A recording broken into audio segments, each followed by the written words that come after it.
Okay, so today we'll be discussing the um, design of tension members. So what is tension members? Okay, so actually tension and compression members are member of a system where the forces are purely axial. Okay, where no bending forces. So an example for this is a truss system. So mostly, no, so truss system talaga yung may pure axial, where the joints are idealized as pins and the resulting member are purely axial. Kasi ang dulo natin is pin so that there will be no bending unless that will be a fixed support. So because fixed support contains moment, so that moment will be transferred to your members. So aside from trusses, okay, pure braces, cross bracing can be also a pure uh, compression or tension. Cross bracing, guys, no? It is usually common doon sa mga frame system na they put bracing para mas mag-resist siya, no, ng mga lateral forces. Itong member na to, class, it may be compression or tension depending on the sway of the structure. For example, pag galing dito yung pag magsisway at yung ating structure ng pagganito, no, during the earthquake causes lateral forces. So this member will be in compression. However, kapag ka nag-sway naman siya papunta dito sa side na to, dahil kasi, di ba, due to the ground motion, the structure may sway horizontally. No, pagpapunta naman na dito yung sway niya, this member now will be in tension. So nagpapalit lagi, class, no? Tandaan nyo, no? Once you design a cross bracing, yung isa dyan is compression, yung isa dyan is tension. Okay, so pag nagsisway yan, class, yung isa nagiging compression, yung isa naman nagiging tension. Hindi sabay yan na tension, hindi yan sabay na compression. It depends on the movement of the structure. So one, aside from trusses, so cross bracing can be also a pure tension members. So if they will be pin supported doon sa kanilang mga ends. Okay, pin support. The connection at ends of members are either welded or bolted. For bolted connections, there will be holes at the ends of the members. So, once we discuss the connections, doon natin discuss or doon natin itatakil kung paano ba nagiging pin connection or fixed yung ating connection, welds man yan or bolt. But for the meantime, we're just after for the um, capacity of this member. Okay, we're not looking doon muna sa connections, doon muna sa capacity of this tension member. So the tension member itself. Okay, so hindi muna tayo magko-compression, class, because that is different discussion, no? Compression, because NSCP provision have different formulas for tension, meron din sa compression. Iba rin sa compression. So, there are two possible types of failure for tension members. They are yielding and rupture. Okay? So, what is the difference between the yielding and the rupture? Okay, so when we say yielding, it is uh, the capacity of a member to reach the yielding stress. Okay, FY. So remember, no, from the um first discussion natin, yung introduction. So pag pinapangalanan natin yung isang steel members, meron siyang capacity in terms of yielding stress and tensile stress, yung FU. So kailan nangyayari yung FU? That is the maximum tensile force that the member can resist. So, bago siya magkaroon ng tearing. So, FU is pag nagkakaroon na ng tearing. Okay, FY, once na ma-reach lang nung member natin, still member, yung yielding point niya. mas mababa yung yielding point doon sa tipping point. Okay, and that will be the basis of the yielding failure and the rupture failure. So yielding failure, no rupture occurs. Wala pang napupunit na structural members. Okay, it will just reach its yielding capacity based on its gross area. And then the rupture will now be tier. So yun na yung napupunit class. Okay, so pag may napunit na portion of the tension members, it is a rupture failure. Okay, so consider this say 15 by 15. So channel, it is connected on a gasket plate. So there will be two possible na failure as a tension member. So first is the yielding. So saan nangyayari dyan yung yielding? Nangyayari class yung yielding, okay, an area, take note, no? We are talking about here the force is tensile force. A tensile force is perpendicular to the cross-sectional area. And what is that cross-sectional area? For yielding. Doon muna tayo sa yielding. Doon tayo mas titingin sa cross area. As we cut this section, okay, perpendicular to the applied force. So we have here a channel. Okay, that is the cross area. Okay. Now, for the from NSCP Section 504.2, we can calculate the maximum capacity, the nominal. Now, when you say nominal, that is the 100% capacity of the member to resist a tension. The max capacity of a certain member to resist a tension is the yielding stress times the area of gross. Galing siya class sa stress is equal to force over the area. Okay, yung force natin, yun yung Pn, yung stress is the yielding stress. Fy, A is the area of the gross. Okay, so ganyan lang, i-compute class yung nominal capacity. Kasi the goal here in the steel design is to identify the capacity of each member. Hanggang kailan ba? Hanggang gaano kalakas yung kaya niyang i-resist na actual force. Okay, kasi baka mamaya, yung capacity niya class is mas maliit versus doon sa actual na na-experience niya. Okay? By analysis of the structure, di ba? From structural theory, you were able to calculate the internal forces acting on each member. Now, you are going to compare that actual forces doon sa capacity. Now, if the actual forces is greater than that of your capacity, then it will fail. So, diyan mangyari yung limit state na tinatawag. Okay? Yung limit state or failure. So, magkakaroon siya ng yielding failure kapag ka mas mataas yung na-experience niya versus dito. Okay? So, to get that nominal capacity in terms of yielding, okay, that is stress times area lang po yung formula. Stress in yielding, Fy, and then Ag is the area of the gross. Okay. Now, since we have two design methodologies, okay, this nominal capacity will be reduced pagdating doon sa LRFP. So we have to make sure that this is still safe. We don't want to use the 100% capacity talaga. No? For safety purposes, we multiply it with the reduction factor. Okay, so the reduction factor for tensile in LRFD is 0.9 or technically binawasan mo siya ng 10%. Okay, 10% ang nabawas doon sa LRFT, 10% yung nawala. Pagdating naman doon sa ASD, ito klasa, divisor siya, yung safety factor natin. Ayan, no? So we divide the nominal capacity. Okay, ito, pagka nominal capacity, LRF, pagka we want to solve the LRFD design threat, okay, so ito kasi nominal threat, so meron din tayong tinatawag na design threat. Okay, the nominal capacity must be multiplied with the reduction factor. That is for LRFD. For ASD, the nominal capacity must be divided by the safety factor, 1.67. Or, kung titignan natin yan, ilan ang nabawas? Okay, kung dinivide natin siya ng 1.67, ilan ang nabawas doon sa 100% capacity niya?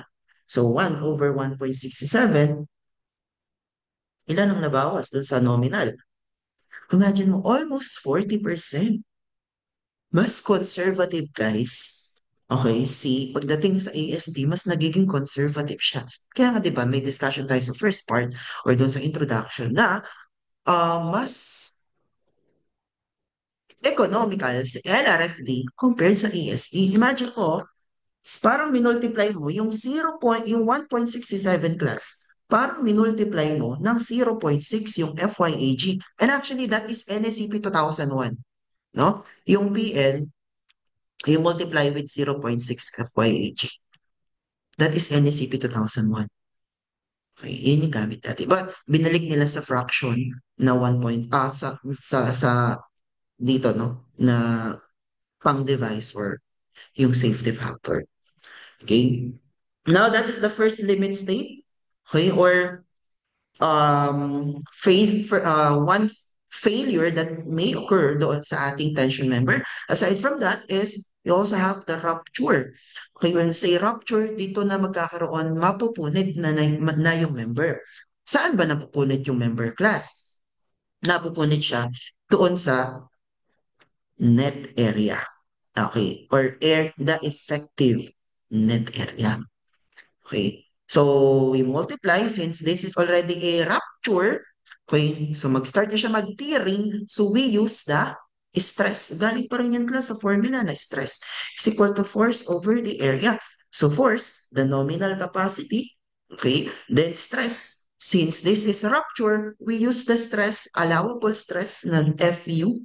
Ito yung maximum stress na kaya niyang i-resist bago siya mag-tearing. Okay, then A natin is no longer the area of the gross. Kasi yung area ng gross class, mahirap yan masira. Mahirap yan mapunit. Ano ang unang nasira? Area effective. Ano yung area effective class? Again, try to look a perpendicular area to the applied force. Titingnan natin class yung unang masisira yan doon sa may mga hole kung saan mo nilagyan ng bolts. Okay, kasi pag nilalagyan ng bolts, of course, you have to make a hole dun sa ating tension member. So therefore, as you get the cross-sectional area of this one, so the original gross area, let's say we have here 2 bolts, no? So dyan siya magtitier. So as we observe this area, there will be a reduction on the total area. And this area, we call this. Yan. We call that effective, okay, net area. So we multiply the effective net area. So mas maliit lagi class yung effective net area compared with the gross area. Okay? So to get the nominal capacity, FU80. So therefore, there is different capacity between the yielding and the rupture. Okay? So now, if you want to get the LRFD design strength for rupture, you have to multiply it with 0.75 or you have to reduce the 100% capacity by 25%. 25% yung nawala. Okay? Mas malaki yung binibigay nating reduction dito, class. Okay, kasi um of course rupture is very um nakakatakot no pagka rupture na yung nangyari doon sa ating structure. Imagine mo, mababali na, magka-crack na siya. Pag yielding kasi class, so pag yielding pa lang, so 10% lang yung binawas natin, so 100% capacity. Ang nangyari kasi sa yielding, nagaganito lang siya. So, lumiliit yung cross-sectional area dahil nababatak siya. Pero there's no tendency na mag-crack pa siya. Kasi unang magka-crack lagi yan dito. Okay? Now, if yield occurs, so there's um, a signal, no? Parang nakikita mo pa na, uy, luminipis na yung cross-sectional area. So, nagkakaroon siya ng yielding. So, you have a chance pa, no, to evacuate the structure. So, para siyang may sign pa. Kaya naglagay lang dito na reduction ng 10%. However, for rupture, mas malaki binibigay na reduction. 25% yung nawala doon sa capacity. Kasi we don't want this rupture to happen. Okay? Now for ASD, you divide the PN by 2.0. Okay? Or kung titignan natin, kung gagawin din natin siyang multiplier, di ba? Magiging divisor kasi yung 2.0. So kung gagawin natin siyang multiplier, okay, so equal siya sa 0.5. And that is the previous code. Ganito siya pinapakita. No, for ASD, 0.5 FUAE. Okay. So, ganun siya pinapakita. So, ito 0.6 equivalent niya nung 2001 code. And this one, 0.5. Okay. This is the area of gross. Yeah. Okay. Gross area. And if that is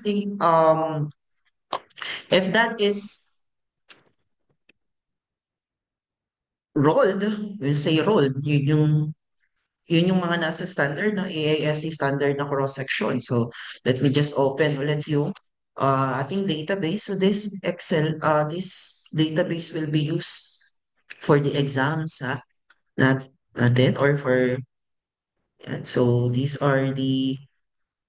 nakalagay na dito class yung gross area. You don't have to compute that.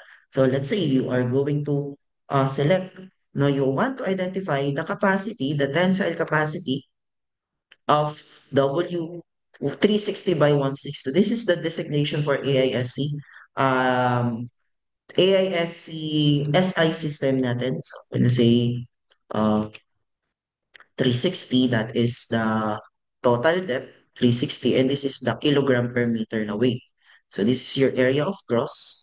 So andi dito na siya class. So meron siyang area of cross. You don't have to compute that unless that is a built-up section. So you have to solve for the area of cross. So meron na siya dyan class. Okay? So this is the um, net area. Meron na siyang bawas due to the holes. So, how do we solve that net area? Or how do we solve the diameter of the hole? Kasi that is the diameter of the hole, yung butas na ginagawa mo sa plate is not the same with the diameter of the bolt na ginamit natin. Okay, so how do we solve the net area? That will be used for the calculation of um, fracture, no? The nominal capacity in terms of fracture. So how do we calculate the net area? So to calculate the net area, you have to look for the bolt diameter na ginamit during the design. Okay, so let's say you use 16 millimeter diameter of the bolt. Now we have a standard hole, we have oversized hole, you have slatted hole, and we have long slat hole. Okay, saan ginagamit yung mga slatted na to? Kaya actually, you may use um, standard or oversize for your design, pero saan ginagamit itong slatted or long slat? So, let's say meron tayo ditong plate and then we have your a tension member. Then you apply here a force. So, ito yung ating slatted na hole. Okay. Then, nandito yung bolt. So, ito yung bolt, tapos may slatted na hole. So, may uwang siya. So, anong purpose nito? Ito class, yung magbibigay ng roller support. Okay, slatted hole is used for roller supports. So, bakit naging roller support yan? As you can see here, now, as you try to, if this will be subjected with a tensile force, it has a capacity or it will be allowed to move horizontally kasi meron kang allowance. So, mag-move siya horizontally. However, if you use standard or just an oversized hole, so, ito lang siya. Ito yung bolt. Okay. So, may maliit lang na allowance doon sa bolt hole mo. No, 1 millimeter lang, pag 1 millimeter lang sa magkabila ang huli. Okay, kasi 1 lahat to yung total diameter, no? So, 2 millimeter, no? Yung allowance lang natin, no? For standard and for oversize, 4 millimeters. But, for for the purpose ng ating discussion, so we will only use standard hole diameter. So gagamitin lang natin class yung standard nominal hole. Standard nominal hole. Hindi pa yan class. Yung hole na ginagamit natin sa net area. Standard pa lang yan ha. Let's say, you use 16 mm diameter of the ball. Ang nominal hole dimension natin is 18. And what will be the bolt hole? Okay, ano yung gagamitin nating hole para doon sa pag-compute ng net area? In computing the net area for tension and shear, okay, net area that is under 504.3.2, binanggit mismo yun sa NSCP, it shall be taken 2 millimeter greater than the nominal hole dimension. Okay? So, ibig sabihin, yung bolt hole natin o yung hole na gagamitin for the computation of the net area should be 2 millimeter greater than the standard hole. Nominal hole. Okay, nominal hole dimension. So, 20 lahat. Halimbawa, gumamit ka ng 16 mm. Okay, ang gagamitin mo class na bolt hole, yung hole, no, is 18 plus 2. Halimbawa, gumamit ka na naman ng bolt na 27 millimeter in diameter, yung bolt mismo, no? So, ang nominal hole ay 30 and then the bolt hole, yung hole mismo, is 30 plus 2. May plus 2 lagi, class. Okay, so you have to take note of this table kasi hindi laging from bolt hole para maging standard siya. Hindi laging plus 2. Pa-observe nyo, pagdating na 24, nag-plus 3 na siya. 27, nag-plus 3, plus 3. Plus 3 kahit pag mas malalaki na sa dimension ng 36 mm diameter of bolt. Okay, standard pa lang yan ha. Standard nominal. Pero ang gagamitin natin na hole for computation ng net area, plus 2 pa sa standard. Okay? So, halimbawa, ito yung ating plate. And then, this is the diameter of the hole na gagamitin for the calculation to identify that hole. Okay, so we set DH then for the computation natin later on. So we will set DH as the diameter of the hole. Okay, and then we call the diameter of the bar, bolt, is D sub B. Okay, D sub B, tawagin natin siyang diameter of the bolt. And ito, class, no, from the diameter of the bolt. So, tawagin natin siyang diameter DN, diameter of nominal hole. Okay, diameter of nominal hole. So, ganito ko siya i-denote na during the computations natin. PB, diameter of the bolt. PN, nominal hole diameter. DH is diameter of the hole. Okay, so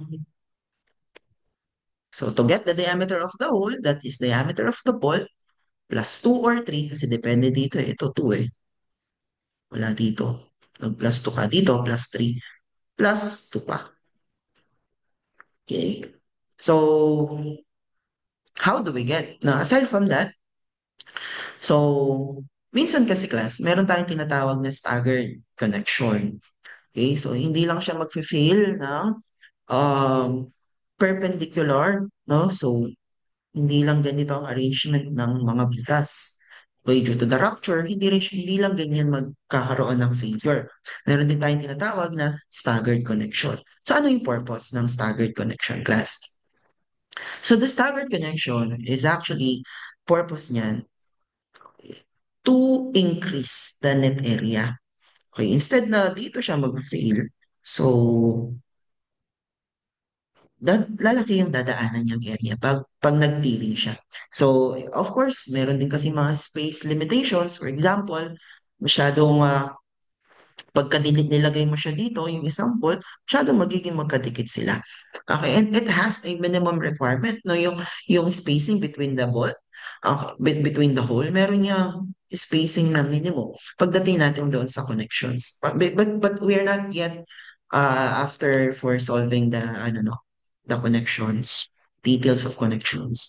So, doon na tayo, class. Didiscuss natin yan for once nataka na natin yung connections. Kasi meron yun eh, minimum eh. Hindi ka pwedeng masyadong magdikit yung dalawang bolt. Now, due to the space limitation, pwede mong i-move dito yung isang bolt Instead na mag-tier siya pa ganito, ganito na lang yung tiering natin.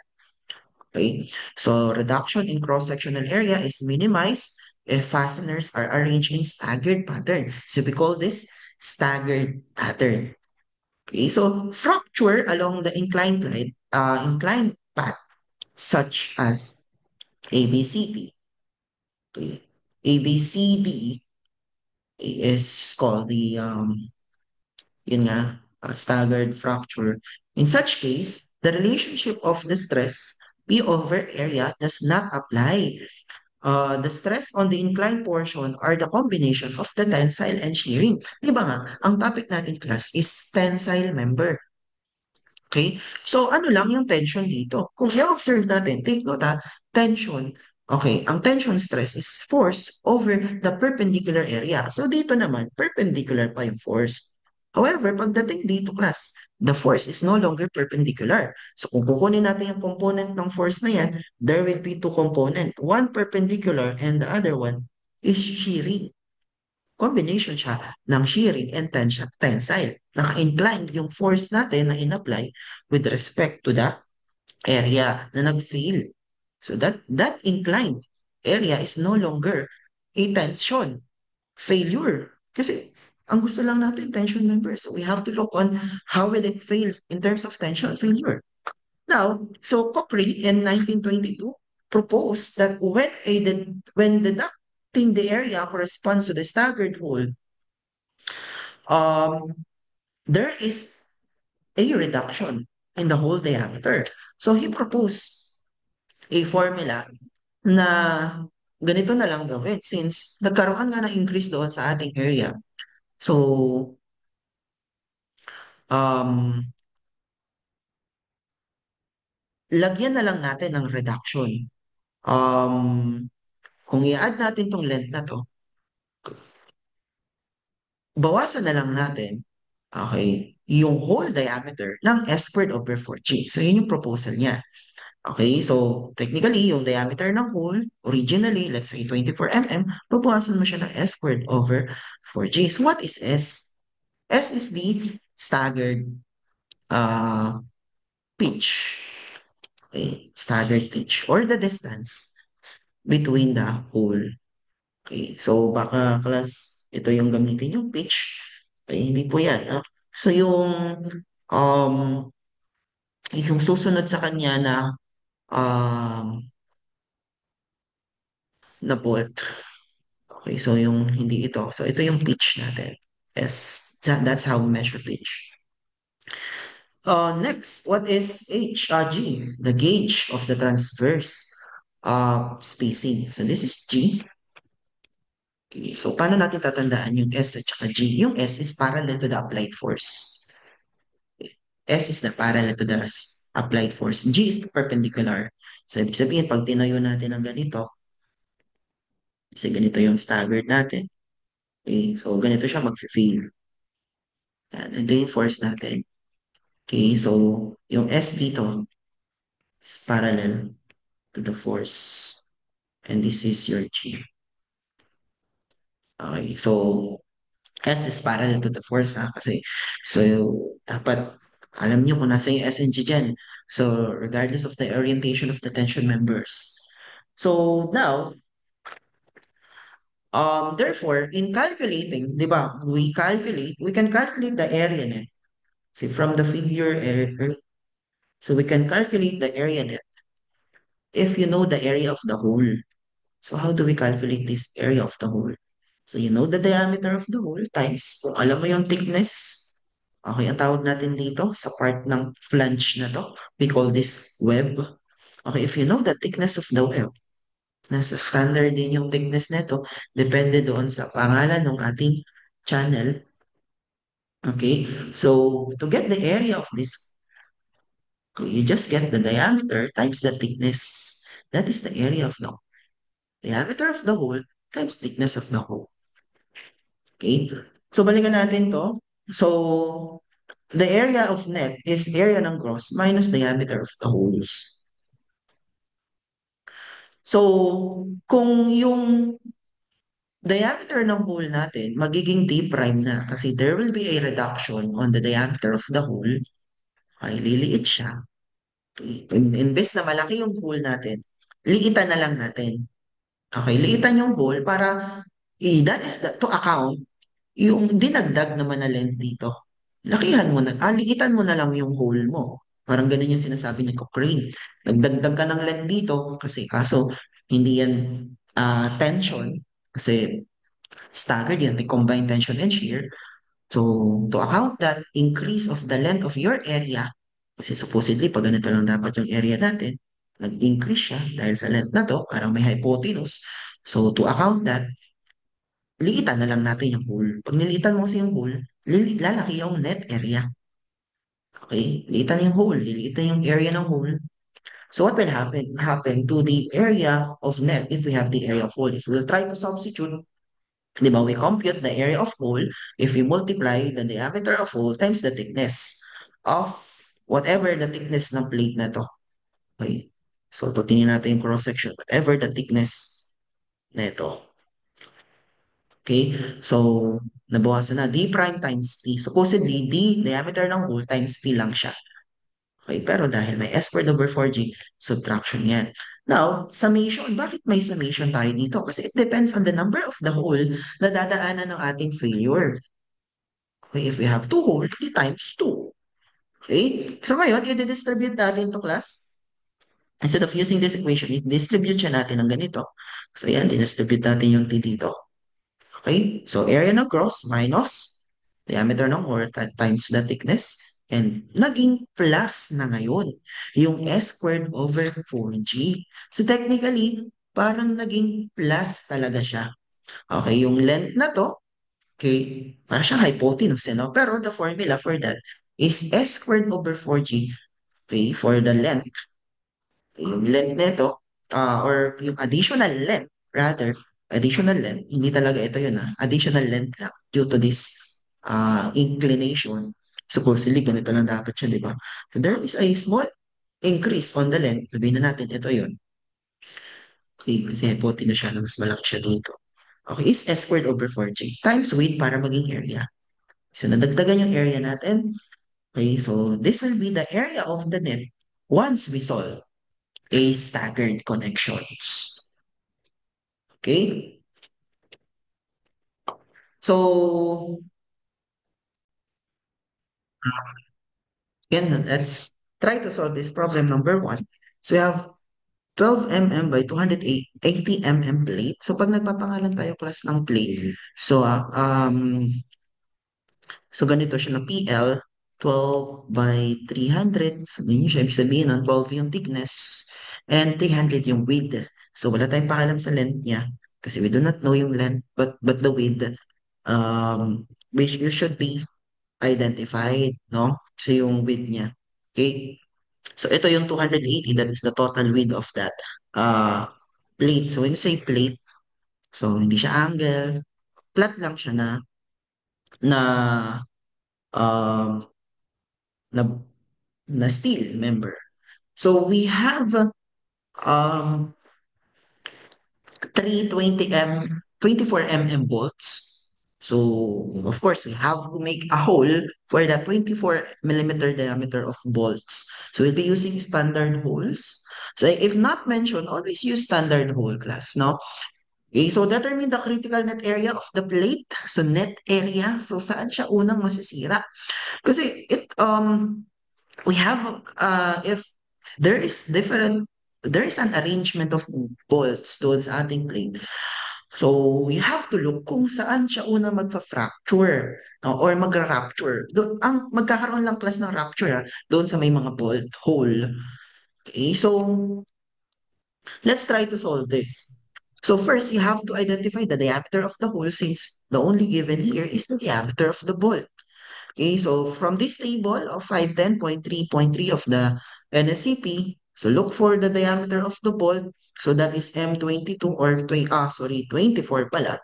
So 24 millimeter diameter of the bolt, we get the standard hole. So that is 27 diameter of nominal hole diameter. So we get after that, you get the hole of you get the hole diameter of the hole. So plus 2. Diba? That is based on the code, no? After you get the nominal whole, you add 2. Yan. So, 29. So now, since we want to get the net area, so you have to reduce your gross area by a certain value. So, if you're going to look back doon sa ating derived formula for the net area, if we have staggered connection, you have to subtract it. The gross area must be reduced by diameter hole times its thickness of the plate, and then you add the staggered. If staggered is necessary, but if there's no staggered, doon sa failure mode na ginawa mo, sa failure line na ginawa mo, okay, you don't need this. Is if necessary lang. Okay, kapag ka hindi kailangan, ito lang ang formula natin. So we get the area of the hole. Okay, so to get the area of the hole, so that is a just cut a line perpendicular to the force. So you need this thickness, so that is 12 millimeter, and you have its width na 280 millimeters. Okay, so 12 times 280, so you multiply that. So this is the area of the gross. Okay, but we need the critical net area. Okay, so bakit critical net area? Because we do not know kung saan ba siya mag-fail. Pag sinabing critical net area, yun yung pinakamaliit na area na possible mangyari during the failure.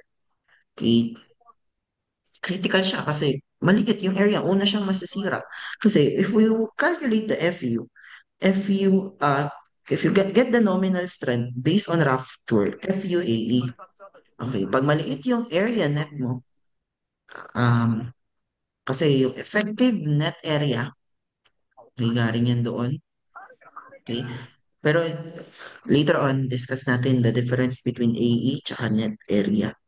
Dito, net area pa lang ang sinusolve natin. Okay, so pag maliit yung area natin, maliit yung capacity. Okay, liliit yung capacity niya. Okay, so critical yun. Maliit lang yung capacity. Okay, so we have to look for that critical net area. So let's say we have this failure, possible, ito mag-failure dito. Okay, now question. Kapag ganito class yung failure, do we have staggered here? Okay, so in staggered ba tayo dito? Okay, wala tayong staggered dito if this will be the failure. So just simply area ng cross to get the net area. Ito yung case one natin, straight line lang. Okay, to get the net area, that is just area ng cross minus yung area ng hole. Area of the hole. So to get the area ng hole, that is diameter, kasi mabubutas yan dito. So you get the net area by subtracting the area of this hole dito na projected. Okay, so diameter of the hole times its thickness. So, isa lang naman yung tinamaan as we try to cut the section here, proposed failure. Okay, so 29, that is diameter of the hole times the thickness of this plate. Okay, so the net area is equal to, okay, so that is 3,012 square millimeters. Okay, so is that the smallest value? Let's try iba pang cases. Okay, so possible pag ganito yung failure. Okay, yan. So yung rod 1, no? Pag ganito. Yan. Okay. So, yan. Is there staggered here? Yes. May staggered po dito, guys. Okay? May staggered tayo dito. So ngayon, ilan? Di ba may summation tayo dito, class? Okay. Summation dito. Kada isang inclined class, kada isang inclined, isang S squared over 4G, isang inclined, isang S squared over 4G, another inclined, isang S squared over 4G. Okay, so dahil dalawa yung class, dalawang S squared over 4G. Okay, fortunately, parehas lang naman yung magiging S tsaka G ng dalawang line na yan. So we just multiply it by 2. Okay, sige nga, if you remember, yung S and G kanina, ano nga yung S natin dito? If okay, we are going to consider this staggered. So ano yung magiging S natin dito? 90 millimeter. So for this line, so later on, we have to use the Cochrane's formula, the S squared over 4G. Your S here must be 90. Okay? So, ano about the value of G for this line? So what will be the value of G? That is 80. Okay? So, 80. Ayan. So we have two lines of staggered here for this failure. So to calculate for case number 2, so we will be using this formula. Okay, so AG, summation ng diameter ng hole times its thickness plus the S squared over 4G. Okay, for the net area, area ng gross, we have 3,360. We have summation ng hole. So tingnan mo class, kung ilan yung hole na tinamaan with that figure. Okay, so we have three holes. Okay. So, yeah, tama. Three holes. Okay? So, 3 times diameter ng hole times 12 plus the S squared over 4G. So, since parehas naman sila class ng S squared, ito, yung S nito, yung line na to, 90. Same din ng S nito class. Pantay lang sila, no? Okay, unless yung staggered, sobrang di talaga pantay-pantay, hindi uniform. Pati yung G ng line na to is 80, even this one. So we just multiply it by 2. So we have 2s squared na 2 s natin over 4 times G times the thickness of the plate na 12 mm. Okay, so the net area, okay, is equal to, just calculate this. Okay, so ayan, 2923.5 square millimeter. Okay, so the answer is 2923, which is smaller than this first value. Siya. Okay, kasi mas um tatlo yung hole na tinamaan dyan eh. Di ba? Mas maliit to. Tatlo yung butas eh. Though may staggered siya, pero tatlo kasi yung tinamaan. So what else? Ano ba yung possible failure? Ito guys. Yan. Ito yung isang possible failure natin. Pag ganito, halimbawa, di siya dadaan dito, dumiretso agad siya dito, class. So case number 3, let's try to check this failure. Isang staggered lang ito. Okay. So yung S natin dito, parallel to the force. Take note ha, S is parallel to the force. And then G is perpendicular to the force. Okay, so we have area ng gross minus, ito, we will be using this formula because we have here a staggered connection. Area ng gross minus two holes, dalawang hole lang naman ang tinamaan dyan. Okay, dalawang hole. Okay, plus isang S squared over 4G.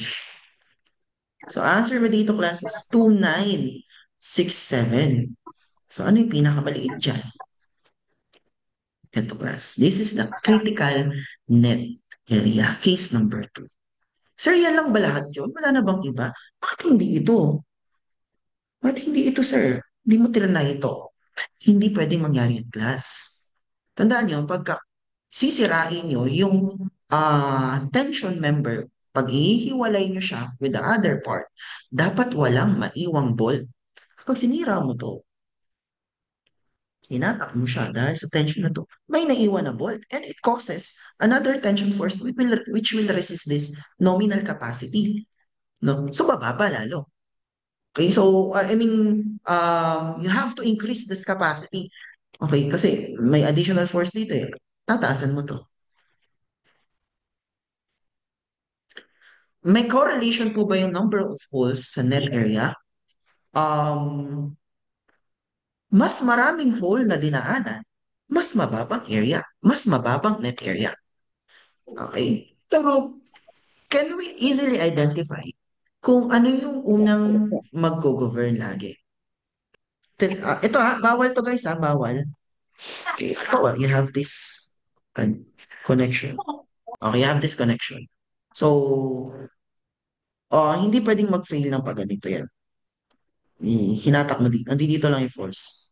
Kasi may naiwang isang bolt. Dapat pag hinatak mo siya, hiniwalay mo, pre-nag-crack mo, walang may iwan na bolt. Okay, pag ganito, pwede. Walang naiwan na bolt. Kaya bawal. You don't have to try. No need to try this. Okay? So, kasi pag trinay mo to, may PN ka pa dito. PN over 3. Lalaki. Lalo yung forces natin. Lalaki tong capacity. It will requires a larger force para masira ito. And di pwede mangyari yun. So ngayon, mm, paano natin malalaman agad kung ano yung unang mag-fail dito? Okay, imagine you have a, sabihin na natin paper, tapos hinatak mo siya. Di ba? Yung unang ito, malapit sa force, yun yung lagi critical. Okay? Um, pero bakit hindi siya nag-govern yung case number one? Okay, bakit ito? Yung nasira pa rin. Okay, kasi malapit class yung spacing na to. So imagine, you have to pull it, no? So dahil malapit itong bolt na to dito sa dulo, so mas malaki yung chance na mag-fail agad siya. Maliit yung ano na to, yung 60 mm. Okay, so madali siyang mag-tear. Okay, malapit dito. So yun talaga yung una mag-fail.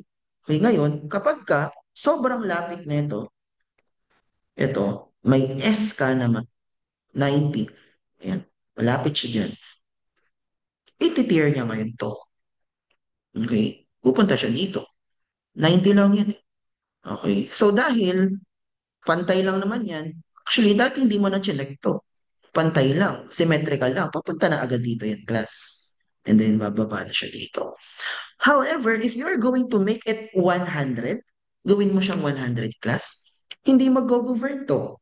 Ang layo na kasi. You have to check pa rin naman yung case to case. Pero at least dalawa lang talaga yung kailangan dito pag symmetrical eh. Ito lang. Ito lang tsaka ito. Okay. Dahil pag nag-govern to, pagka mas maliit na ito dito, automatic ito na yung class.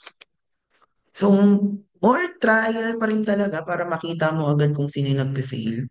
But para maging confident ka sa sagot mo, pwede mo i-try lahat. Tatlo lang naman yun. So, isa, dalawa, tatlo. Sir, ba't di mo natin na ito? Ba't di mo natin na ito? Okay, di na natin trinay ito. Kasi, similar lang naman yung length niya. Similar lang yung sa case na ito eh. Okay. So, yung mga similar lang na magiging length, naiulitin. Okay, so, pero kung malayo itong bolt na to dito, malayo siya dito, pag nagsira to, hindi niya maagad makikita to eh, malayo siya. So, ibig sabihin, dito siya lilipat. Hindi pwede, kasi may not, pagka finail mo yan ng pag ganito, may natira na isang bolt dito.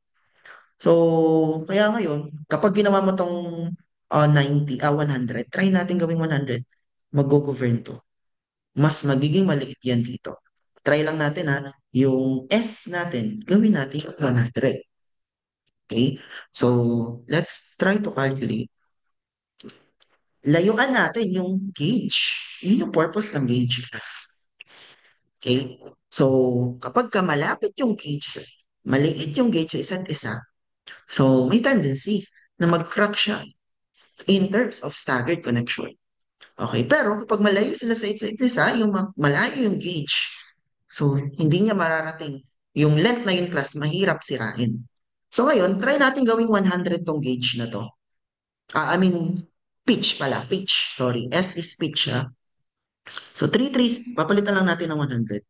3,360. Okay, minus 3 times 4 times 80 times 12. Gagawin nga pala natin ano, no? 100. Okay, ano lumabas? Yes, very good. 3,066. Ang laki na nung net area. Hindi na siya critical. Okay? So, ano na yung naging critical? Ito ng case 1. Okay? Kasi nga, hindi pwedeng mangyari. Yes, sir. O, halimbawa, 3,066 to. Ah, di ba, sabi niyo. Hindi, lalaki rin to eh. Okay, halimbawa, ito, lalaki rin yan eh. Tignan natin. Hindi rin mag-occur yan. Gawin natin 100 din yun. Tapos, isa na lang siya. Solve natin yung, ano, yung case number 3. Ilan yung nakuha niyo? Gawin natin 100. 3,039. Maliit pa rin to. Okay? O, di ba? Nag-govern pa rin to. Class. Kapag ka malayo yung pitch, halimbawa, 200 na yung pitch, imposible na yung class. Mahirap na sirain yun. Okay? So, usually, nag-range yung mga pitch 75 para mag-govern yung staggered. Okay? Ayun. Oh, mas maganda kung malayo yung pitch talaga no, sa isa't isa. Pero due to the limitations nung space limitations, hindi mo magagawa yun, yung masyadong malayo yung pitch. Halimbawa, nandito na yung gasset. Hindi mo na magagawa yun na lakihan pa yung pitch. Diba? Sasagad ka na dito eh. May provision para dyan. Sa butas na yan. Mas safe pala sir pag malayo yung pitch. Yes, malayo. Pero due to the space limitations, hindi mo magagawa yan. No? So, kailangan talagang minsan isinsin sila. Okay, so yan yung ating answer. Again, hindi pwede to. Kasi hindi ka pwedeng magkaroon ng failure na may naiiwan na bolt. Okay? So, pag natanggal yung parte na yan, naiwan yung mga bolt doon sa gasket plate. So, yeah, that was the net area, critical. So, may tanong din minsan na critical net width. Okay, so you may encounter this problem. Net width, so all you have to do, no, is tanggalin yung thickness dito. Tanggalin yung thickness ng plate. Width ang tawag doon. Tanggalin mo lang dito, di ba, 3,360. Nakuha natin yan sa 280 times 12. Tanggalin mo lang yan, yung mga 12 dito, o divide mo lang yan sa thickness of the plate. Divide mo lang yan sa 12. Net width na yun. Critical net width. Or walang thickness. Pag may thickness, area. Okay? Okay. So, sige, next problem tayo. Okay, let's have here an angle na may mga hole. Automatic, pag may hole dyan, bolt yan, class. Nakakonect yan. No? So, hindi ka naman maglalagay ng butas na hindi mo i-connect. So, obviously, those, tawag pala natin dito, element. Yan, element. So, merong tatlong element dito. Okay. So, pagka W section, so may limang element, isa, dalawa, tatlo, apat, lima element. Okay, so we have here a channel, yung lahat ng element niya nakakonect. That is very important na makita mo na, kasi later on, so merong provision na babasahin yung mga element, no? Kung ano ba yung mga nakakonect. Okay, so, yan element ang tawag natin. And all elements are connected. So how do we solve this problem? So medyo mahirap siyang kuhanan ng staggered. No, kasi naka channel to eh, di ba? So what do we have to do? So what we're going to do if we have this channel or angle, no? So we have bukahin mo lang siya, no? Bubukahin lang natin to, guys. So ano to bubukahin? Tingnan mo na tong yung view dito. Ito siya, no? Given naman to class, so we have 380 by 60. Area of the gross, base flange, thickness ng flange, D, tsaka web. Anyway, area AJ is the area of gross. Base flange, ito po. Ito yung base flange. Yung length nito. This is your base flange. Thickness ng flange. Okay, flange kasi ito, itong naka-usli na to. Okay, this is the thickness of the flange. Yan. D, yung total depth natin dito. Yan, that is your D. Okay, thickness ng web. Ito naman yun. Ito yung web. So, okay.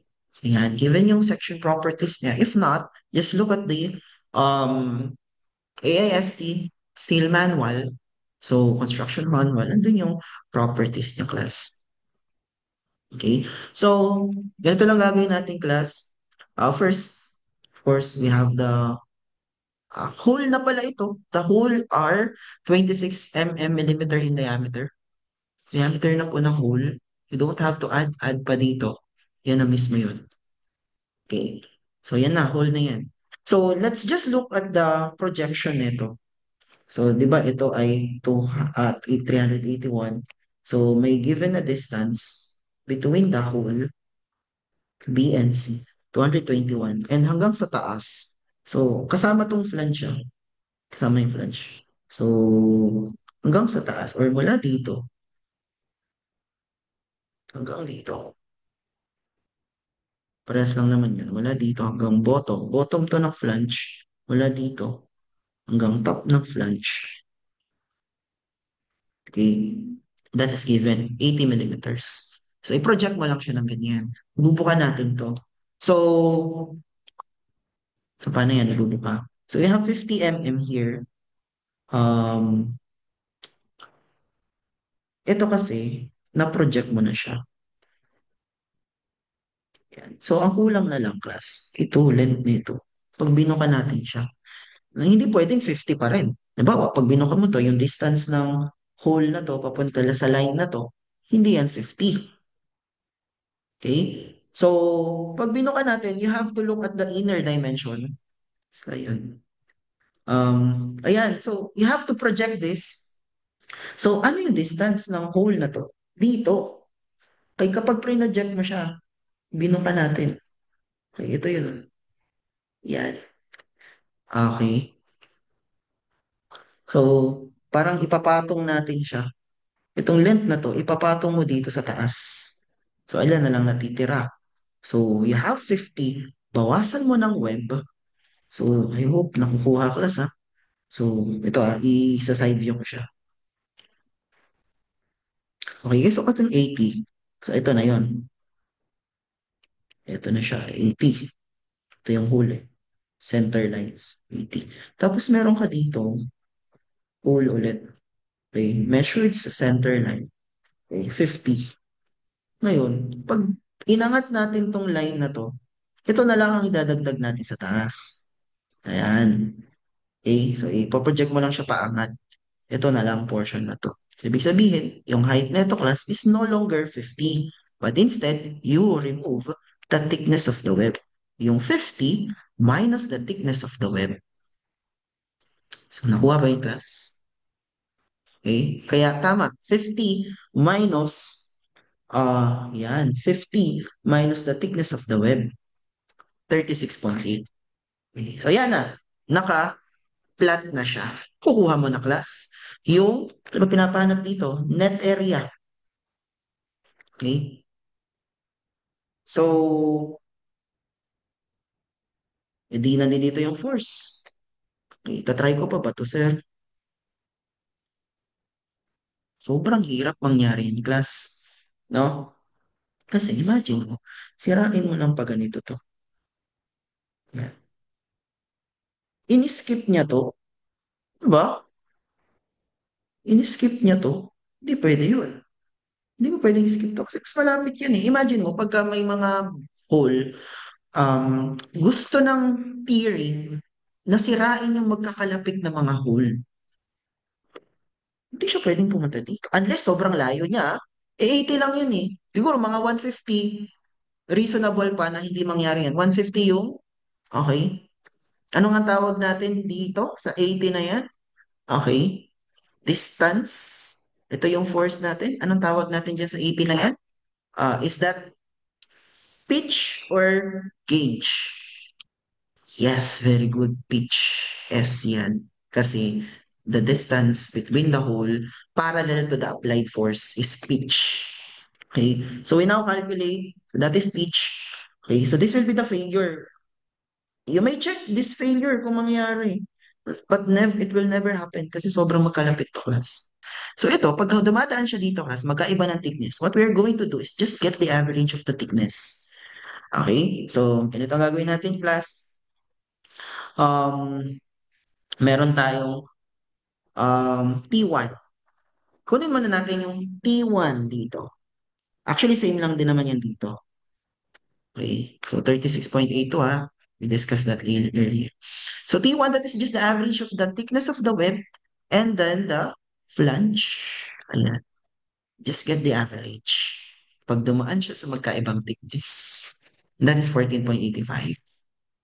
Okay? Yes, 14.85. Okay, so ito, hindi you don't have to get the average kasi isa lang naman thickness niyan eh. Anong thickness niyan? Is it the 13.2 or 16.5? Okay, of course, flat, web yan, 13 point. Okay, so I have the area of gross. Tingnan nyo ang ginawa natin. 2 diameter ng hole times thickness of the web. Kasi dalawa yung butas na nasa web. Magkaiba kasi yung thickness na nasa flange. Okay, dalawang hole na nasa flange. Okay? And then, isang S squared, dalawa pala, dalawang S squared over 4G. So, yung S natin dito is 80.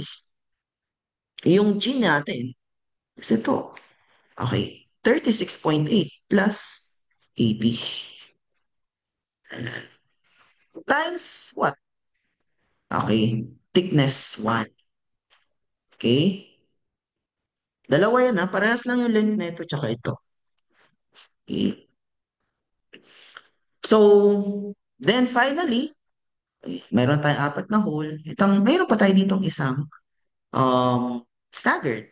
Isa lang naman yan. At ang thickness niya, S natin is 80. And then the G, the gauge is 221. So, times the thickness of the web. So, substitute mo lang class. Okay, just try it, no? So, tingnan natin kung tama. 7 area ng gross, area ng gross. Given naman na yan, class. Ibabawas na lang natin itong mga sinubtract natin dyan, class. So, answer dyan is 6568.015. Okay? Area ng net. Sige nga, try natin to. So, baka naman mas maano to, mas mababa. Let's try. So, baka mas mababa nga yun. Okay? So,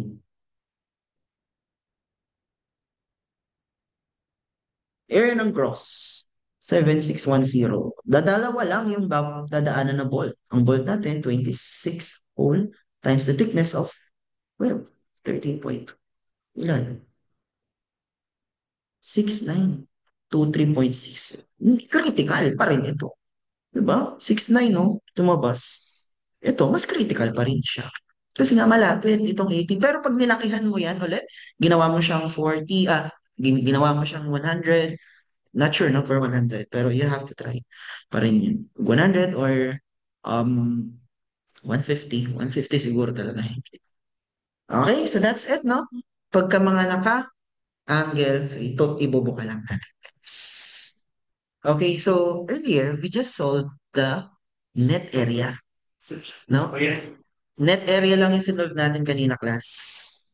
So we solve the critical area or the critical net area. But, however, in solving the nominal capacity in rupture, so we need FUAE, the effective net area. So, how do we solve? Okay, net area, yun lang yung area ng gross minus area ng whole. So, area ng net yun. Tapos kung may S squared over 4G ka, okay? Area ng whole, tapos may thickness pa to. That is net area. And that is different from the effective net area. Because the effective net area should be multiplied pa with the shear lag factor. Okay, shear lag factor or U. So what is shear lag factor? Okay, when a member is connected through some of its components, okay, there will be some of its components or elements, okay, only, no? Shear lag occurs. Shear lag is when the tensile stress are directed and concentrated only on your in one component. For example, you apply a tension force here. Tension force kasi class is applied at the geometric centroid. No? So, halimbawa, nag-apply ka ng force, it is theoretically applied sa geometric centroid. Ayan. Now, if your elements are not connected, for example, for this angle bar, this part is the only connected member. Yun lang yung naka-weld. So, itong element na to, class, hindi siya nakakonect. So, ibig sabihin, mas nai-stress itong portion na to. And the stress distribution is not uniform. Ito yung class, not uniform. Ang tawag niyan class, stress is lagging. Okay? So, in computing the stress kasi, we need the force over area. And um we only use this formula if the stress is uniform. We assume that the stress is uniformly distributed on the entire area. So however, if not all elements are connected, so therefore, hindi uniform ang stress distribution. So what are we going to do? We just multiply it with a certain shear lag factor, or there will be a decrease na naman. Babawasan natin yung na-solve nating net area kanina. If not all element are connected, liliit pa siya. Okay? For safety purposes yun, class. Okay? So less than, ang highest value ng shear lag factor, class, is 1. Okay? If all elements are connected, uniform yun. Okay? Pero kapag hindi nakakonect lahat ng element, okay, so there will be a shear lag factor. How do we compute that? It is a case-to-case basis. If all elements, basahin natin to class, no? So, to compute the shear lag factor, again, shear lag factor must be multiplied to the net area for you to get the effective net area that will be used to calculate the nominal capacity for the rupture strength. So, if you're going to check this, so this is table 504 of the NSCP. If all tension members where tension load is transmitted, all tension members, any member yan, mapa-channel man yan, mapa-I, mapa-I section, mapa-angle section, or any type of steel members or tension members, yun ibig sabihin yan, na kapag yung each cross-sectional element um, is transmitted or connected by fasteners or welds, yun nga, 1.0 shear lag factor. Or the effective net area is just equal to your net area. Okay. However, for all tension members except HSS. HSS means hollow steel sections. Ito yung mga rectangular section na may butas sa gitna. Okay? So, where tension load is transmitted to on some elements but not all of the cross-sectional elements. Alternately, no? So, we have to use this formula. 1 minus x over L. May alternate dito. Alternately, for W section, M, S shape, HP. Okay. Now, these are the different section. Now, if you want to recall this, just look at the ASC construction manual kung ano yung tsura na ito, guys. Okay, pero special section tong M ng W section. Yung mga M, kasi may M, MC, may ML. So, yung mga special section yan. So, W, okay, yung common na W section na lang. Pag may W section ka, guys, you may also use 7. Ito naman yung class. Okay? So anyway, we'll try to solve that. So the shear lag factor will be 1 minus x over L. What is x bar? Again, yung man na makuha dito is smaller than 1.0. Kapag some elements are connected, okay, halimbawa, sa angle bar, isa lang yung nakakonect. Sa channel, isa lang yung nakakonect. Okay, or dalawa. Basta hindi lahat ng member ay nakakonect. So how do we solve that? X over L. So what is X? The location of the centroid. Okay, for example, okay, you have a W section. Okay, you get the, let's say, kinonect mo siya sa top flange tsaka bottom flange only. So you get the location of the centroid of this eye, pero pag eye kasi guys, you get the equivalent P niya. Kasi ang centroid ng eye talaga ay nasa gitna, gitnang gitna. Pero kapag ka kumukuha tayo ng X-bar, nakagamitin dito kapag ka eye siya, no, you get the equivalent letter T. Okay, get the equivalent T niya for the centroid. Actually, nandun yan sa AASC. Okay, so kapag ka dito naman siya nakakonect sa web, ito yung centroid niya sa gitna nung web natin. And then the X bar is measured outwards the plane na nakakonect sa kanya. Okay, doon sa labas.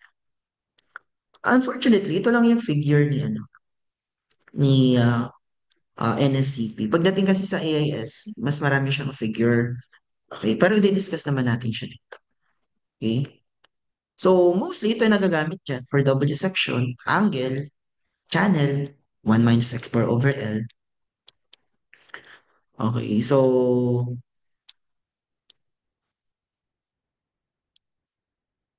all tension members except plates. Bakit kaya? Hindi kasama yung plates. Isang element lang kasi class yung plate. Flat lang yun. Pagka kinonect mo yun, automatic, lahat ng member are connected. So, ibig sabihin, pag plate, guys, automatic, ang shear lag factor mo is what? Okay. So, what will be the shear lag factor? Nakita ko ng plate, 1.0 agad yung shear lag factor. Isang element lang yun eh. Wala namang ibang pagkukonikan nun eh. Isa lang. Okay. So, dito, welds na to. So, mamaya may sample problem tayo for welds. Ito, plates. Pag welds naman na to. So, pag iba. For fasteners, okay, so we use um, number one and two. When you say fasteners, those are bolts connection. Pero pwede rin itong gamitin sa welded connection. But for number three, pang welds lang siya, pang welds din to 4, 5, pang welds din siya. Okay? So ito, for HSS, kasi dito maliban daw sa HSS, okay, you can use this case too, pero hindi pwede sa HSS kasi ito yung gagamitin natin sa HSS. Hollow steel sections. And for WMSHP, aside from this formula, number two, you have to use this. 7. Yes, sir, dalawa yung gagamitin natin. 2 and 7 for those W section. Okay, yes. Anong pipiliin doon? Just select the smaller value. Okay? Ito, if U is calculated, kasi pag W section, kakalculate mo yung number 2, case number 2. Okay, so if S or M, so if pag nakalculate mo yung case number 2, gamit ng formula, then nag-calculate ka dito. So ito yung mga value, no? 0.9, 0.85, or 0.7. 0.9 kapag yung phase plunge mo is greater than 2/3 of the total depth. Kapag less than naman, ito yung gagamitin. Okay? With flange connected. Pagka flange yung connected mo, ito yung case. Pero pag web yung connected, 4 or more fasteners, 0.7. Sir, ba't hindi binanggit yung tatlong fasteners? Sabihin tatlong hole sa line of the direction of the force. Okay, ganito yung class. No? Ano ibig sabihin ng 4 lines? Okay, per, so halimbawa ito. Let's say we have a W section. Side view to. W section. So, letter I yun eh. White flange. So, ibig sabihin dito class 4 or more. So, sa isang, halimbawa ito, 1, 2, 3, 4. 1, 2, 3, 4. Hindi 8 ang bilang dyan. Ang bilang dyan class, 4 lang kasi per line. Per line. Okay, in the direction of the force. So, meron kang apat na bolt na nakakonect doon sa ating web. So, applicable to class case number 7. You have to use 0.7. Then, you have to compare pa yan dito ha. You have to compare the two shear lag factors na nasolve sa case 2 tsaka case 7. Sir, what if 3 lang? Hindi mo na kailangan i-solve to. Wala siya dyan. Okay? Pag 3 lang fasteners. Okay. For W section na, you have to use case number 7. Okay. How about for channel? Kasi walang binanggit dito na channel eh. MSHP. Okay. For channel, ito lang, case number 2. For angle, pagka-angle guys, kasi yun yung mga usual na tension members, channel, W section, angle. Pagka-angle, ito, gagamitin natin yung case number 8. Okay? For angles, if calculated using case number 2, ibig sabihin, isang element lang yung nakakonect doon sa channel, you have to select between 0.8 and 0.6 dito. Okay, gagamitin mo lang sa 0.8 if 4 or more fasteners per line. Then, 2 or 3 fasteners naman, 0.6. Okay. Ano ba yung X bar ulit sa case number 2? Location of the centroid or connection eccentricity. Okay. Then, and W is the weight of the plate para naman lang yung W para lang yun sa mga welded. Ay, ito na, may mga W dyan. Okay? So let's try to solve this problem. Ito na. Compute na natin class yung effective net area. Okay.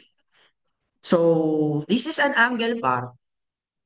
Okay. So, one element lang yung nakakonect. So, therefore, shear log factor is not equal to 1.0. Kasi isang element lang yung nakakonect. Unahin mo lagi sa case to guys. Kasi all tension members to eh. Kapag ka isa lang ang nakakonect na element, case number 2 agad yan. Automatic. Tapos, kapag W section, case number 7, solve mo rin to. Mamimili ka kung sino mas maliit doon. So, dalawa solve natin dito class, case 2, tsaka case number 8. Okay. So, ayun, ito yung problem natin. So, we have L6 by 6 by 1 half. So, the gauge is 75 millimeter. And, the pitch, 75 mm. And then the gauge is not given. I think di naman natin kailangan to. Wala namang staggered. Okay. So we have to get the effective net area. So we'll be using bolts of 16 mm. So may binigay na rin na gross area. Okay. So diameter of the bolt is 16 mm. So we have to solve first the diameter of the hole. So to get the nominal hole dimension, so just look at this table. 18 yung nominal hole natin. So therefore, the diameter of the hole is very good. 20 mm. Diameter of the hole is 20 mm. Okay. So, net area. Doon muna tayo. Mamaya na tayo doon sa sa effective. Kasi ang effective net area is net area multiplied to the shear lag factor. Okay. So net area is area ng gross minus area of the whole. Isa lang naman possibilities ng fracture dito, class. Ganito lang. Yan lang.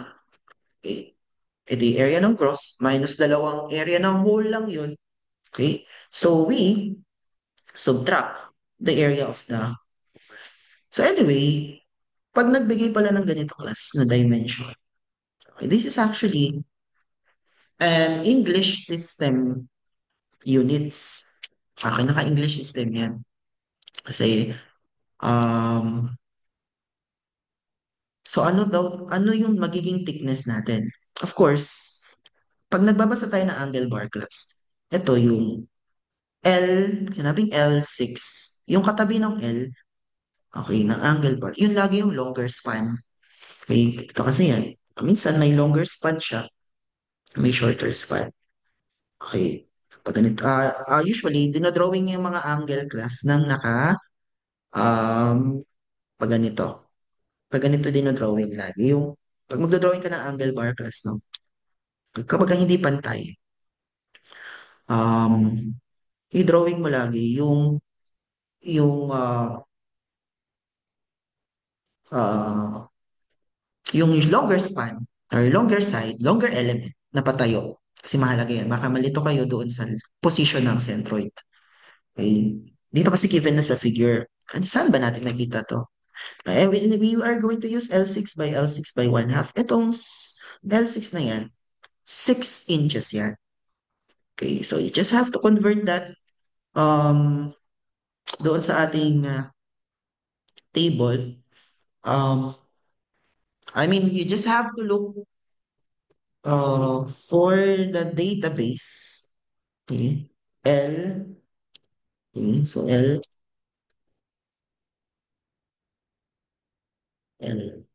ayan. Papansin kayo dito, 4 by 7.6. Naka-inches to, pero pag dito, naka-millimeters. So, yung binabanggit na unang katabi ng L, ito yun, mas mahabang dimension. Tapos ito naman yung susunod. L6, 6, ibig sabihin, pantay yun. Equal angle. Okay? So, equal yung side niya. So, meron mga unequal dito. Halimbawa, ito. Unequal siya. Mas mahaba itong longer side sa shorter side. And then, this is the thickness. So ito naman class, yeah, this is the thickness. Naka-millimeters na to. Okay? So how do we look for the thickness? So thickness of isa lang yung thickness niyan class. Ito lang yun.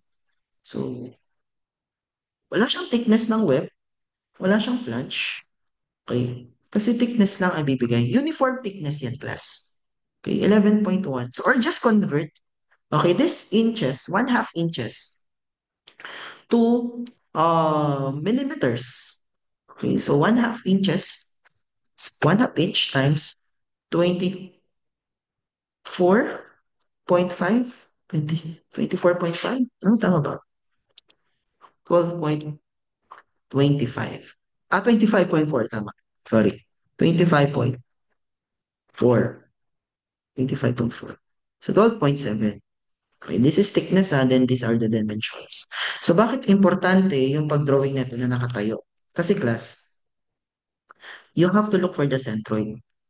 If this member, kapag yung longer element yung nakakonect, so nakakonect siya dito, ito halimbawa, kinonect siya sa isa pang steel member. So you have to look for the distance na to. Ito yung tinatawag natin na X bar. Yung gagamitin mo sa pag-calculate ng 1 minus X bar over L. Okay? So, ito yung X bar. Ito yung nakikita nyo dito, class X bar. Pagka, ito naman yung nakakonect. Halimbawa, ito yung element na nakakonect. Okay? So, ang gagamitin mo sa formula, kasi sa case number 2, ito formula, 1 minus X bar over L. Okay? Hindi lagi X bar. If this is yung nakakonect, from the centroid, okay? Kasi eccentricity of the connection, wala dito. So, yung Y bar naman ito. Centroid ito, no? Papunta dito. Okay. Yes, X bar is the distance of the centroid to the connected member. Yun, ito. Tama, yes, connected member. So, yung X bar na to, pwedeng Y bar or X bar talaga yan. Okay, kasi yun lang yung present ni NSEP, but it depends kung ano yung element na nakakonect. Shorter leg ba or longer leg? So, you have to be careful. Okay, especially if your angle bar is not symmetric, not equal legs, unequal legs. So you have to look for, you have to be careful kung ano ba gagamitin mo. Y bar ba or X bar? Okay? So, yung Y bar, kasi yung centroid, let me just redraw. Tandaan nyo, yung Y bar lang siya mas malaki. Kasi pagka ganito siya, diba, yung magiging centroid niya, dito banda eh. Parang dyan banda yung centroid. Yan, dyan. Ito yung X bar mo. Ito yung X bar. Ito yung Y bar. Yan.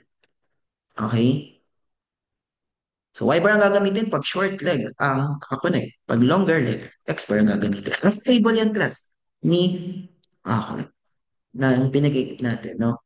So, halimbawa, pag equal leg, ito, equal leg to, 127 by 2, 127. Tingnan niyo yung value ng X bar tsaka Y bar. Equal lang din. Kasi pantay. Pero kapag ginawa natin siyang unequal leg, ito, 127 by 76. Yung Y bar, mas malaki sa X bar. Okay? So, dapat titignan nyo kung sino ba yung nakakonect. If not mentioned, lagi namang yung longer leg yung nakakonect class. Mas malaki kasi yung space nun. Okay? Mostly, laging longer leg yung nakakonect. If not mentioned, always assume longer leg is connected. So, ito class, given naman na yung eccentricity of the connection. Okay? But if not, you have to look, okay, the location of the centroid. Okay, ito the connections natin. Okay, so, net area muna tayo. So, area ng cross minus area of the hole. So, 20 mm yung hole natin times thickness of, ayan, 12.7. Now, we just convert this. Ay, hindi kasi given. So, just convert na lang yan sa millimeters. The answer natin is, okay, 3212. Okay, next, we get the effective net area by calculating first the shear lag factor. So, case to ha, kasi all tension members except plate and hollow steel section lock naman ang hindi mo gagamitan ng 1 minus x over L. Okay? Yung plate lock tsaka hollow steel section. So, lahat ng mga makita mong steel tension members na hindi plate tsaka hollow steel section, gamitan mo lagi ng 1 minus x bar over L kapag ka hindi lahat ng element ay nakakonect. Okay? Hindi lahat. Okay, so 1 minus x bar over L, ano yung L?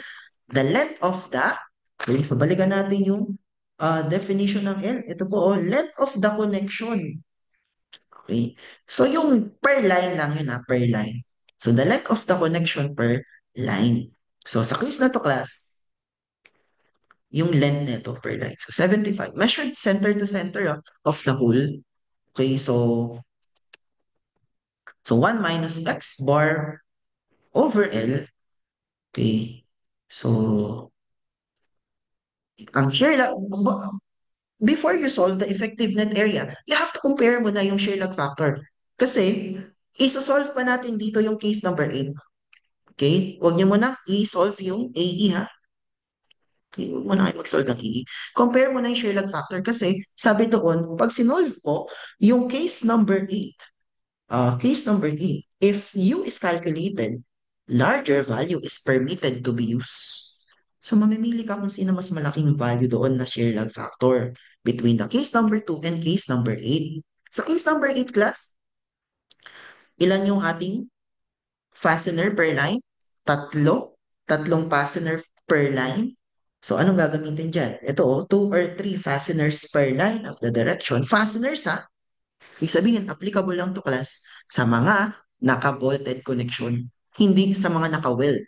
Case number F8 is for bolted connection only. Okay? So, ang gagamitin natin, 0.6 kasi 3 fasteners yun. Okay? So, 0.6. So, select larger values. So, this will governs. So, with that, we can now get the effective net area.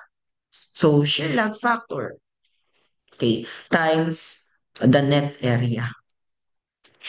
Okay. So, answer, 2,303.6464.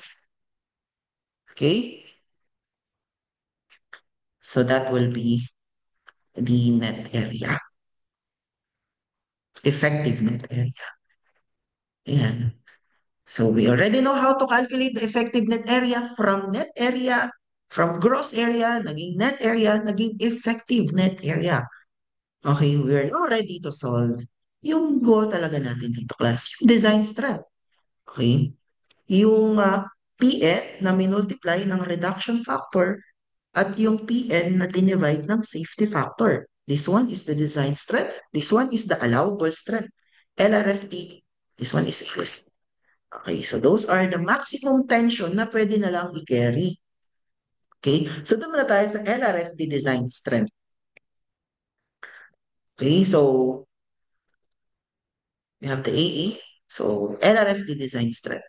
So tabi lang natin to class, we need this effective net area. Okay, to calculate the LRFD design strength. Okay, to calculate the design strength, so you have to select yung safer value between the yielding and the rupture. Kasi di ba, we have two limit states for tension member, yielding and rupture.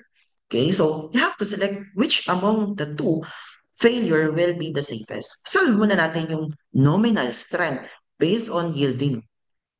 Nominal capacity based on yielding. That is just Fy times area of the cross.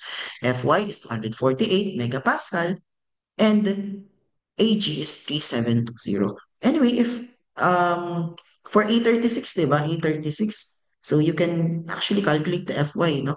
You just multiply kasi 36 KSI yan. Okay, 836 means KSI. If you want to get the FY value, the yield strength, okay, just multiply. Ito yung short, yung conversion, no? Just multiply to 6.9.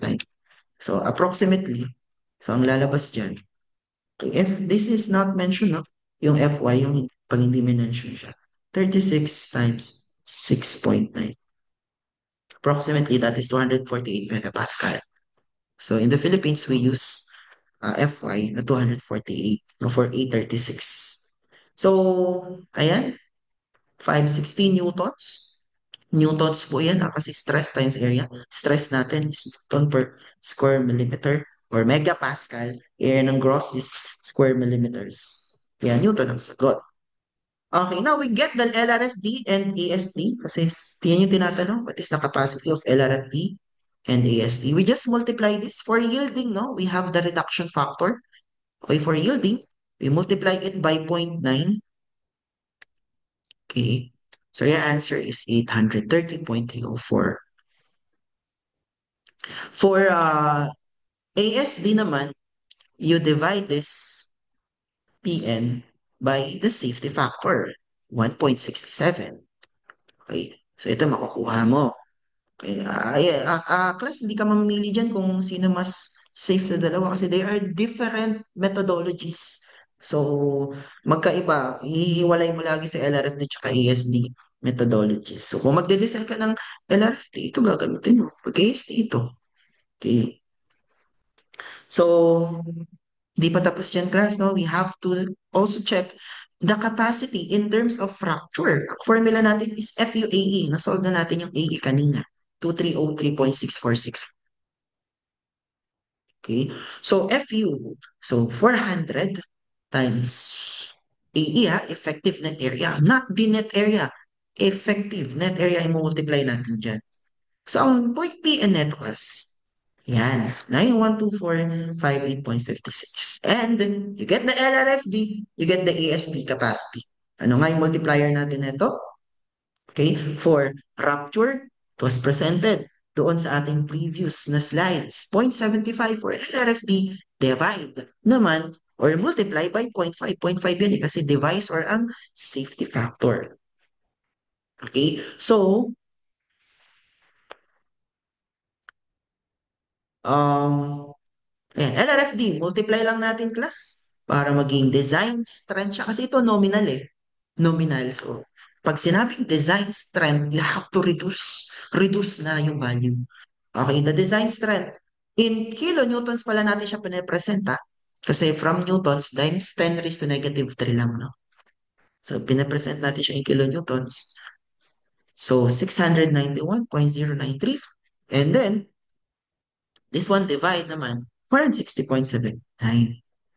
Okay. So, ang tanong kasi dito, what will be the design strength in LRFP?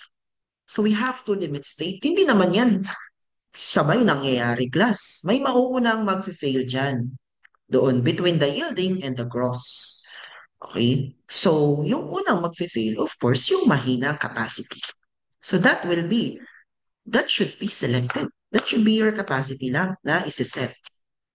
And technically, for a LRFP, you just have to select yung smaller value dito because that is the critical one. Yun yung unang masisira. Mahina siya eh. And that should be, yun yung isiset mo, yun yung bibigay mo. Ito lang yung capacity nito. Okay? That is the maximum force, tama, no? That can be applied on this tension member in terms of LRFP. Okay? Maximum force yan. Okay, so for the design strength, just select the smaller, ito mag-cover.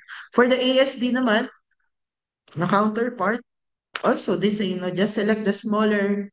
Okay, so the allowable strength, yung smaller value will converts. Okay, so that's how we solve.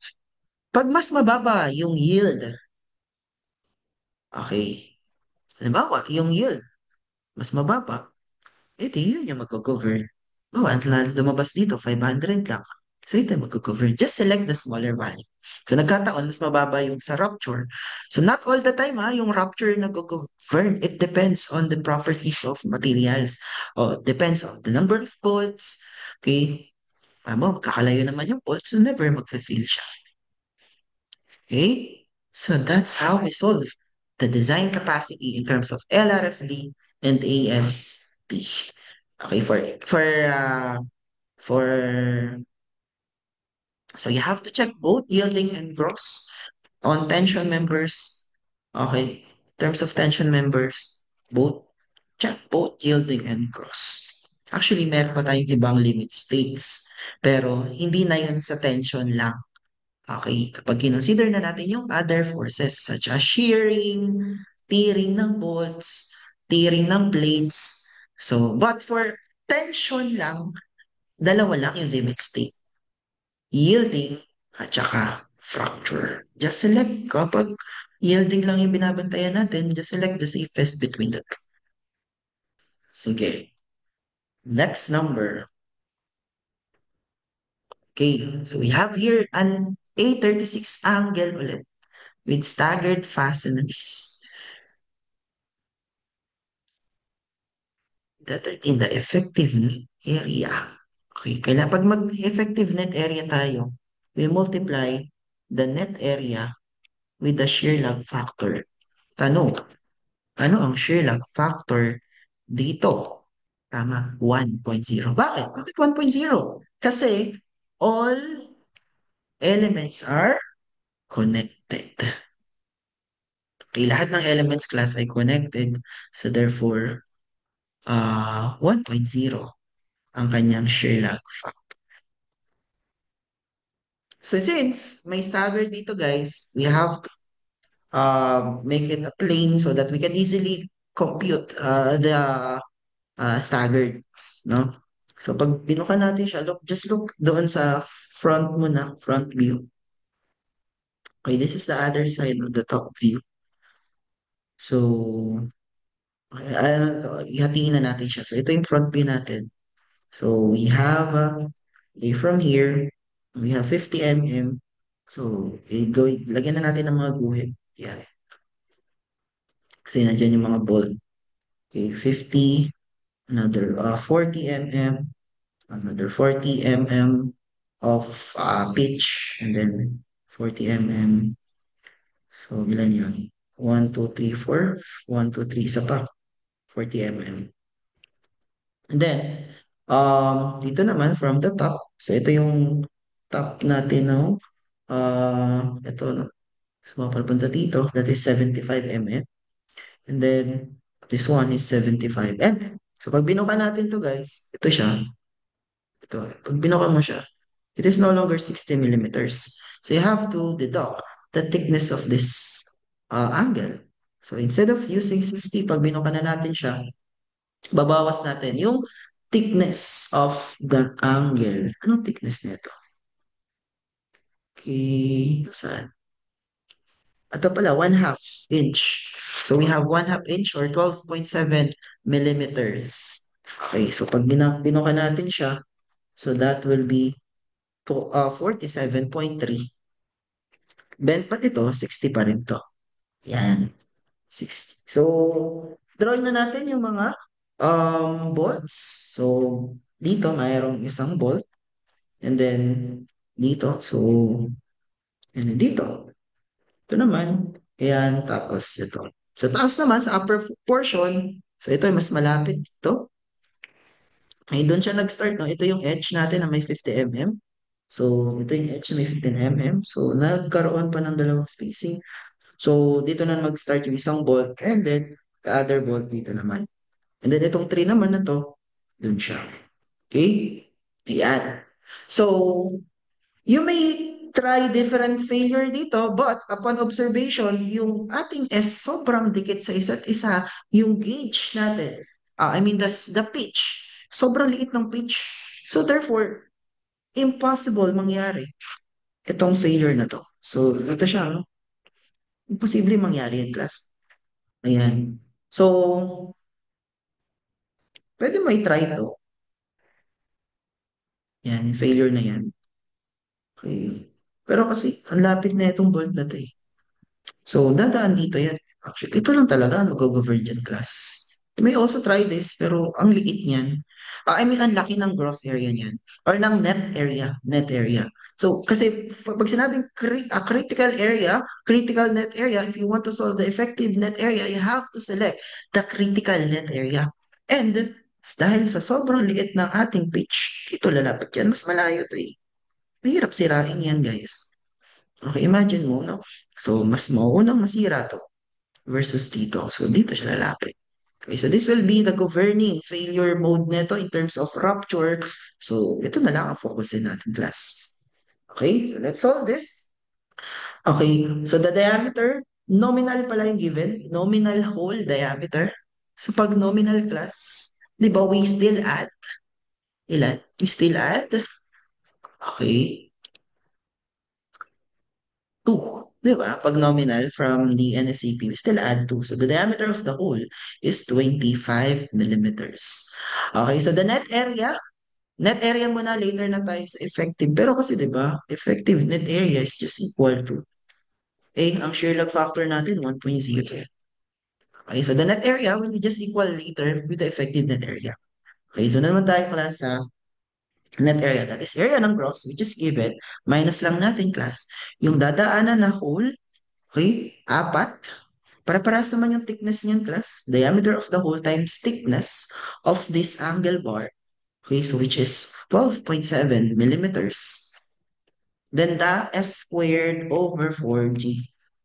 Pero tayo dito tatlong staggered. Okay, tingnan natin kung para-parehas yung staggered na to.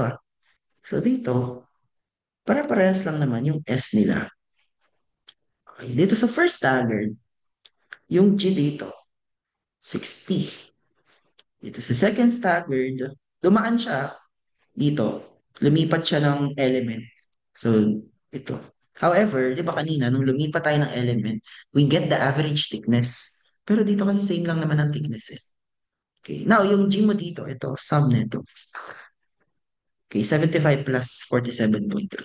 Then finally, ito na yung G mo dito, 75. But they have the same S. Okay, so tatlong S squared over 4G to, magkakaiba. Di natin pwedeng multiply ng 3 to ha, kasi magkakaiba yung kanilang mga G.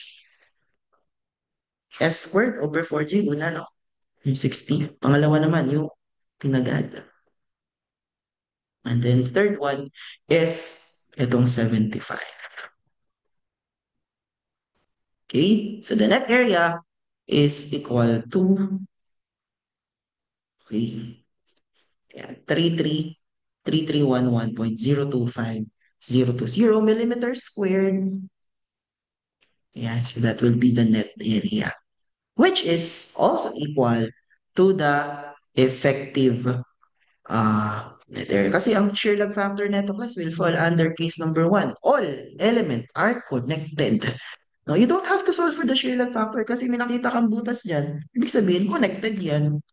Kahit isa lang yan, isa lang yung butas mo dyan, basta yung element mo ay connected, okay, basta kahit isa lang yung hole mo dyan, nakita kang hole sa isang element, automatic connected na yun, class. Okay? So therefore, the effective net area is still the same with the net area. Okay? So, ayan. So we now compute the LRFD design strength. Okay, for the tension member and the ESD, we have to check both yielding and rupture. Okay, so for yielding, FY natin for A36 steel, FY is 248 megapascal and FU is 400 megapascal. Kailangan natin to sa rupture, no? Okay. Area ng gross, no? Pagka sa yielding. Okay, area ng gross, this one. So, ito makuha mo in newtons. Okay, then we calculate both ASD and LRFD. Okay, capacity. For LRFD, you multiply by 0.9. This is the capacity in kilonewtons. For ASD, you divide by 2.0. Okay. Sorry. 2.0 pala is for rupture. 1.67 for yielding, no? Okay, 651. And then for the fracture on net, formula neto, for the nominal capacity, FU, AE. Okay. So, FU natin is 400 megapascal pag 836 steel. Okay, then AE, compute natin siya kanina. Ang nominal capacity is 1324 410.08 2 newtons. I guess nakastore ako dito na value. So, then LRFD and ASD solve both. For LRFD, the multiplier is ilan nga? For LRFD fracture, 0.75. Okay, for ASD, you divide yung by 2.0. Yan, very good. So, 993.3 kilonewtons for ASD, divide by 2, 662. Then just select. Okay, yung safe dito na for LRF. So, what will be the governing LRFD tensile strength capacity? Okay, for this tension member, 979.2 kilonewtons. Just select the smaller. For LRFD, we have 979.2. How about for ASD? How about for ASD? What will be the governing capacity? Yes, now for ASD, it should be 651.5. Okay. Just select the smaller. That is the capacity allowable strength. Okay. For ASD 651, for LRFD 797. You select no, both on different methodologies. You select between the yielding and the fracture capacity. Okay. Ayan. So magkaiba yan ng methodology ha. This one is the LRFD. This is AS. So the continuation ng ating tension members will be the asynchronous part natin. No? So I will create a video lecture. So you have to watch that so that you can answer yung questions na natitira pa natin dito for the tension members. Okay. Okay, thank you for listening. So see you next meeting. Bye everyone.